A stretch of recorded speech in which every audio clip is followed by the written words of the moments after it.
আগে নবীর রওজা ভাঙবো। নবীর রওজা না ভাঙ্গি আমাদের ছোটখাটো রওজাগুলা মাজারগুলা কেন মাজার ভাঙার আগে নাকি নবীর রওজা ভাঙতো। আস্তাগফিরুল্লাহ, নাউজুবিল্লাহ। প্রয়োজনে নবীর রওজা ভাঙো, তারপরেও তাদের মাজার ভাঙা যাবে না। আগে নবীর রওজা ভাঙবো। গাঁজা তো খাইছে খাইছে পুরে ডেট ফেলালা গাঁজা খাইছে। রাতের অন্ধকারে দলবল নিয়ে এসে কিছু সন্ত্রাসী কিছু উগ্রবাদী আমাদের এই মাজারগুলো ভাঙচুর করতেছে। না ভাই, মাজারের কোনো অপরাধ নাই, অপরাধ তোদের। তোদের মতো কিছু বন্ডদের কারণে মাজার ভাঙা হইছে। তোরা মাজারের মধ্যে দুনিয়ার আকাম কুকাম করবি, আবার কস মাজারের কি অপরাধ? এর হইলো কমই নাবালক আলেমরা যারা কোরআন হাদিস বুঝে না। কমির আলমরা কোরআন হাদিস বোঝে না, এই জন্য মাজার ভাঙে। যারা কোরআন হাদিস বুঝে না। আর বেটা, কমির একজন নাবালক শিশুর পায়ের যোগ্যতা আসেনি তোদের।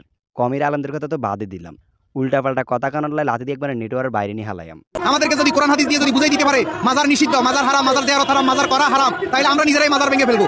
আরে বেটা, তো করে বুঝাইব কি? তোরা তো বাল ফাঁক না।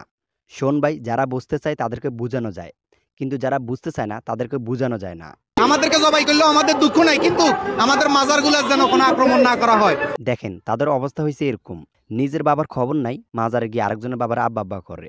মসজিদের বারান্দায় আচার খাইতেও দেখি না, অথচ মাজার গিয়ে ঠিকই বাপের সেজদা করে। যেখানে নবীজি হাদিসে বলে দিয়েছেন, লা তাত্তাখিজুল বাইতুল মাসাজিদুহা, তোমরা কবরকে সেজদা করিও না, সেখানে তারা কবরকে সেজদা করতেছে।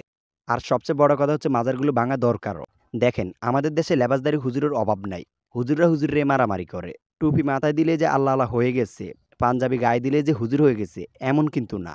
রাস্তায় দুই টুপিওয়ালা মারামারি করলো, আরে টুপিওয়ালারা তো মারামারি করতেছে। এখন কোনটা আসল টুপি আর কোনটা নকল টুপি সেটা দেখে না, কোনটা বন্ড আর কোনটা আল্লাহওয়ালা আমরা সেটা দেখি না। টুপি পাঞ্জাবি গায়ে দিলে যদি হুজুর হয়ে যেত, তাহলে পৃথিবীতে আর চোর বাটপার থাকতো না।